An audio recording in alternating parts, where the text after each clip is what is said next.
امام علی علیہ السلام نے فرمایا، یقین رکھنا صبر کے بعد تمہیں ایسی نعمت سے نوازا جائے گا کہ تمہیں اپنا درد، تکلیف اور دکھ بھول جائیں گے۔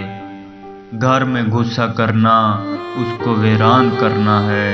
امام علی علیہ السلام نے فرمایا، اگر دنیا فتح کرنا چاہتے ہو تو اپنا لہجہ دھیما رکھو، کیونکہ لہجے کا اثر تلوار سے بھی زیادہ ہوتا ہے۔ اپنی زبان کی تیزی اس ماں پر مت چلاؤ جس نے تمہیں بولنا سکھایا ہے۔ امام علی علیہ السلام نے فرمایا، کسی کا دل اتنا مت دکھاؤ کہ وہ اللہ کے سامنے تمہارا نام لے کر رو پڑے، کیونکہ ٹوٹے ہوئے دل سے نکلی عرش تک جاتی ہے۔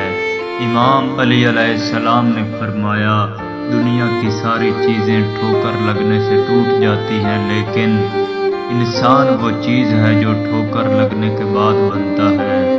دوست کو دولت کی نگاہ سے مت دیکھو، وفا کرنے والے دوست اکثر غریب ہوتے ہیں۔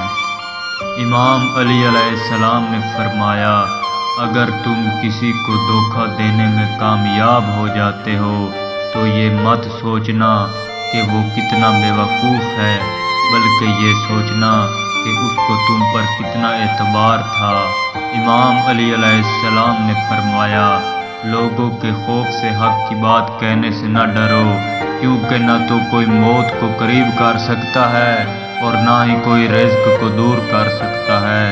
انسانیت بہت بڑا خزانہ ہے، اسے لباس میں نہیں انسان میں تلاش کرو۔